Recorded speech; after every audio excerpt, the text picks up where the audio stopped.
One of the biggest reasons people fail at weight loss, plant-based or not, actually, in my experience, isn't actually a lack of willpower or something very obvious. Rather, it's dealing with hunger. Hunger on a day-to-day basis. And I'm not here talking about that kind of I could eat something right now, I could go for some food. I'm not talking about that kind of take it or leave it hunger. I'm talking about the I can't stop thinking about food all day long level hunger. It's real, it's tangible, it's draining. And even when you eat some food, you only get to like 70-80% satisfaction level. And then you're looking at the clock thinking, well, 6 hours until dinner time. What am I gonna do here? And that just building up as the day goes on. And you know, if you've been there, even if the scale is dropping, which feels really motivating and exciting, it is so hard, nigh on impossible to keep pushing through day to day that level, dealing with that level of hunger. We know what comes here. The crash and burn is inevitable, that big blowout, that big binge, and of course, eventually what follows is the rebound. So today in this video, it's not a meal plan video. I'm not going to be sharing recipes with you today. Rather today, I want to share with you 7 principles as to how I lose weight on a plant-based diet without feeling like I'm starving myself and totally white-knuckling it and leading to that inevitable crash. This is how I do it. Principle number 1, and this is actually the big fix. There's a reason why it's first on my list here. This will solve a lot of the hunger-related issues for most dieters. Small deficits beat aggressive deficits, and most people miss this.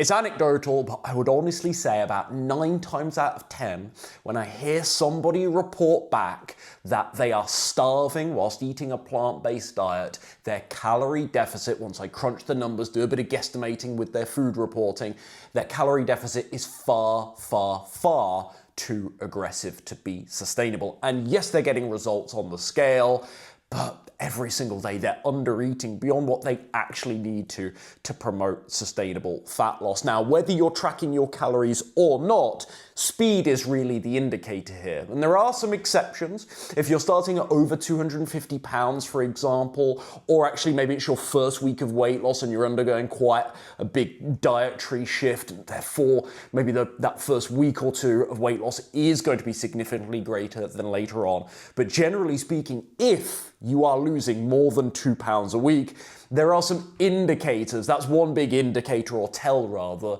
that your calorie deficit is quite substantial. Now, speed of weight loss alone is not necessarily the red flag. It depends if it's accompanied by something like hunger, low energy levels, fatigue, poor sleep. Then you've got several alarm bells, or ought to have several alarm bells ringing in your mind. Okay, right, yeah, I'm in the calorie deficit, but maybe this is far too severe to be sustainable. What we're really going for is, again, my mantra, slow and steady wins the race. I don't own that mantra. Sustainable fat loss, and this is the reality, sustainable fat loss feels boring week to week. It feels like, hey, is this really working? You kind of question it sometimes, but actually when you track your weight data over several weeks, over the months, you see, wow, there's great progress here. When you wear a t-shirt that you haven't worn in 2 months, you're like, oh, wow, this is completely undeniable. This is really working here. Sustainable fat loss is really unsexy. It's really unfancy. It's really, really boring, actually. It's not anywhere near as exciting as fast weight loss. That is your telltale sign that your deficit is too aggressive if the weight is flying off. Principle number 2, bang for buck nutrition. Understand that some foods keep you fuller for longer per calorie than others. And I see an awful lot of weight loss attempts fail because people accidentally, inadvertently, build meals around foods that are actually quite fast digesting, or actually they might have an appropriate calorie amount, but for those calories, they don't get an awful lot of satisfaction and fullness that actually lasts them nicely until the next meal. Ever notice that sometimes you have some junk food, a bit of chocolate, bag of potato chips, you turn over the nutrition label and you think, oh my goodness, I've just eaten 300 calories in a few bites, and actually I'm still kind of feeling hungry. It was tasty, it's delicious food, but it doesn't satisfy me all that much. This is what happens with food that really lacks nutrition.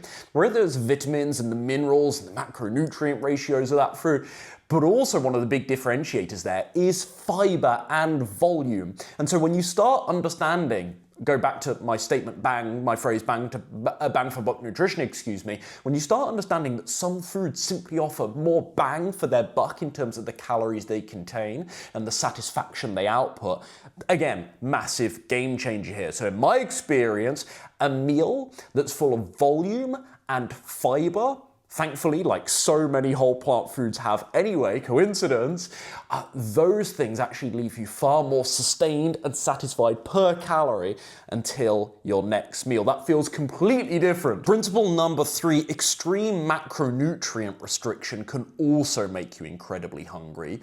To run through, so far recall we've talked about how calories and fiber and volume are really big drivers of fullness and satisfaction.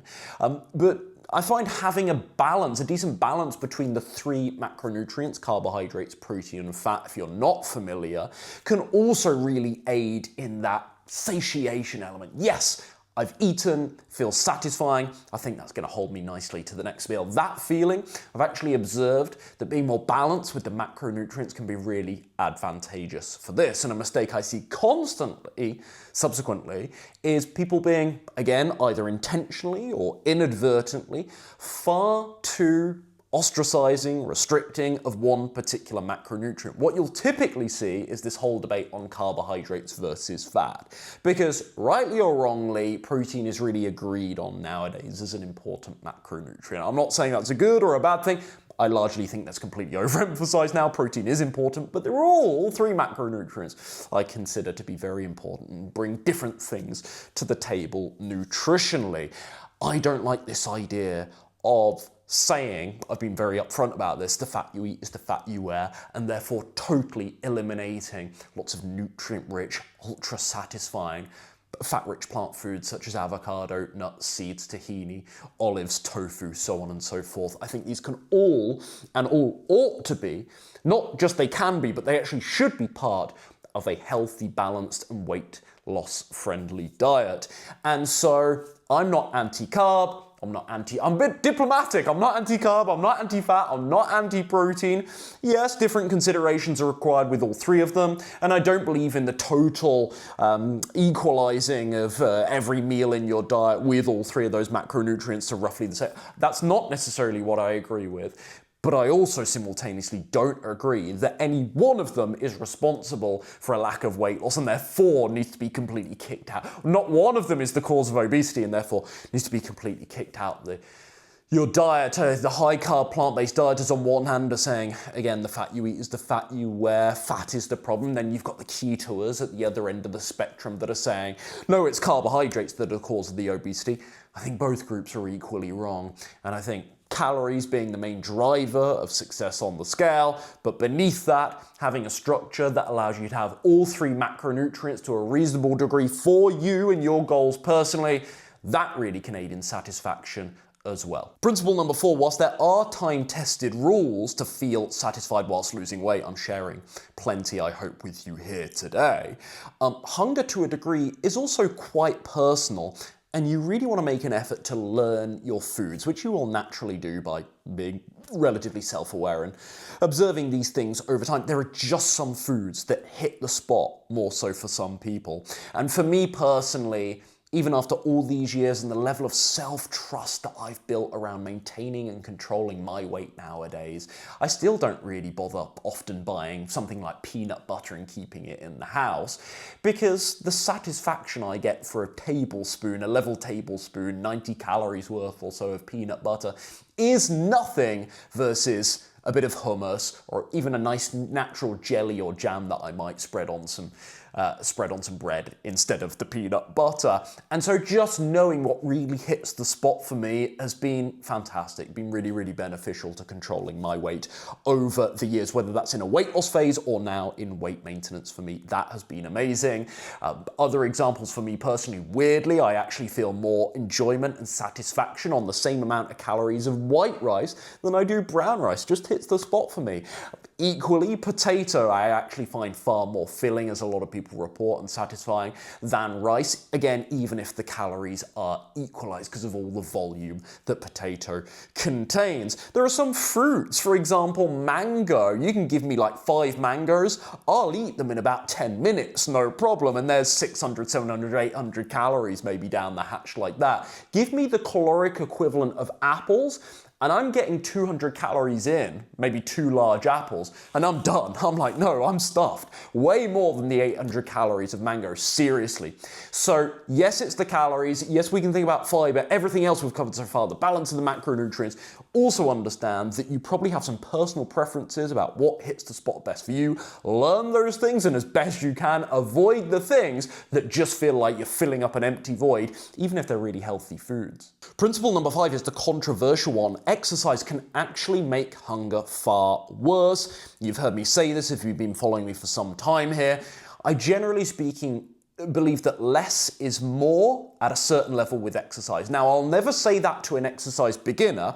I'll say, hold on, Sonny Jim, why are you doing no exercise? Let's fix this immediately. But somebody, let's say, that's got a more established exercise routine, let's say at a more intermediate or advanced level with their personal fitness, I often have the philosophy is, you know what, less is more right now, because if we start adding in some really high intensity stuff, fantastic, do your strength training, do a bit of light cardio here and there, but if we're doing group fitness classes, or rather that we're doing, because I think you should have some movement that really spikes your heart rate like that, but if we're doing like group Orange Theory, for example, multiple days in a row, multiple days per week, if we're getting to 4 or 5 classes per week, the way that that affects your appetite can be really tricky to deal with when you're in a weight loss phase. And this is difficult because, again, I want to incentivize and encourage people into doing some exercise, but at the same time, it can actually make it harder to stay in that calorie deficit because your appetite is constantly fluctuating and skyrocketing, far more so, than if you're doing more low, steady state exercise. That's why I'm such a big proponent of this slow go exercise training style that I'm always talking about here. So, yep, those big swings and fluctuations in the intensity of really, really tough workouts, the way that can spike your appetite can really mess with your hunger levels. We're looking for a bit more stability. So if you notice that in the day of or days after some really intense movement, your appetite is very hard to manage, I know it's tricky, it can feel regressive to take a step back from the intense exercise. It might be something worth thinking about though. Principle number 6, I introduce with a disclaimer. This is really only for folks that are long-term into a calorie deficit, or folks that are actually rather near their ultimate fat loss goal and they're starting to actually get quite lean. Once you've been dieting for a while, or once you've been dieting as somebody that's already relatively low body fat anyway, and you're just trying to get maybe 2, 3, 4 final pounds off, the hunger really does ramp up, and it's not just psychological, it's highly physiological as well, because your body is detecting those glycogen stores are very depleted. It very well knows you don't have a huge amount of body fat to save you if energy gets really, really tight, really, really low. And so this is where smart planning really matters for the more advanced stages. You can't rely on grit alone. In these moments, the rebound will come, and that's why I'm a big proponent of refeed days for my more advanced clients in Vegan, Slim and Sustain, and just being a little bit flexible with the calorie deficit that you're running, and being willing in moments to actually compromise the speed of weight loss a little bit to just add some more food here. I spoke about an example last summer for me where I found myself waking up at like 3, 4 a.m. really, really hungry, and the cortisol I was waking up alert, which is again a sign of a bad dream or cortisol released. And this was happening again and again and again, so it was a trend there, it wasn't a one-off. And I discerned that I'm hungry and I'm running too low with my calories here, even though it didn't actually make sense on paper.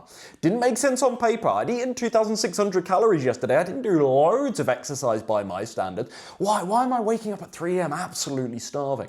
But rather listening to the body's instincts rather than the theory on paper and giving myself permission to eat the following day maybe an extra 200 calories more than normal, and that really hitting the spot. So that flexibility in maybe refeeding, upping, or adversely lowering your calories in moments, this is an advanced strategy that can really, really help with hunger in a weight loss phase. And lastly, principle number 7 here, of course, this had to be included, the drinking versus eating calories discussion. I have never believed that liquid calories are inherently bad or fattening. I'm a big fan of juices and smoothies and kombucha and teas as part of a healthy and weight loss friendly diet. But it can't be denied. One small, and I think by many dieters underrated shift, is the chew factor that comes from actually eating the whole food equivalent of something you might typically have in liquid form. For many people, liquid calories don't quite give that psychological level of satiation that a solid whole foods focused meal will. And so again, if hunger is not an issue, this is not even a consideration. You don't have to have any caution, I would advise, about smoothies and juices as such, as long as they're calorie controlled and designed again for your nutrition goals macronutrient wise. But if hunger is an issue, this is one thing that is worth looking at, and it's a distinction that is really important. Are you drinking a lot of your calories? And there's a question therefore. It's not a rule, it's not a hard and fast rule, but there's at least a question to ask of, might I actually feel a little bit more full if I was eating more solid meals instead of drinking all the time? And let me round off our 7 principles here with this important word of warning. Some level of hunger is expected, accepted, I would say, and therefore tolerable in a weight loss phase. Remember, we are intentionally limiting the amount of calories we're consuming in order to force our body to go and use that stored body fat as fuel. And so if the tax, the price that we have to pay for that outcome on the scale is that there's a little bit of hunger and that's the rite of passage here, fine, we accept this. The question though is, are we exposing ourselves to a level of hunger that is so intolerable that the likelihood of that binge blowout and subsequent rebound is infinitely higher? A level of hunger that we're being exposed to that actually is impeding our day-to-day health and well-being instead of actually enhancing it through the process of weight loss because we're so fatigued, our energy is so low, and we can't get food off the mind.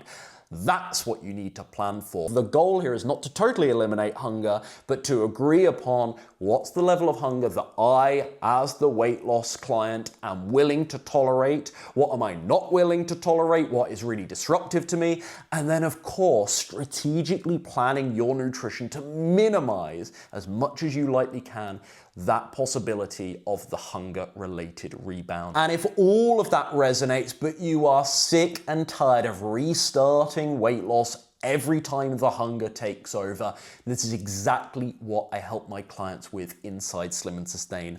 I don't just give you advice there, we're actually gonna build the meal plan together to put you at a sensible, not extreme calorie deficit, to build out that meal plan with your particular food preferences, your psychology around hunger, and your schedule in mind, so you can actually lose weight without all the white knuckling, all the suffering, and for once, feeling control of the process. It's a little bit steadier, but that is the sacrifice we're absolutely willing to make for that feeling of control and to limit the regain, the rebound. That's how we do it. If you want more information about joining Slim and Sustain, I'll put the link below.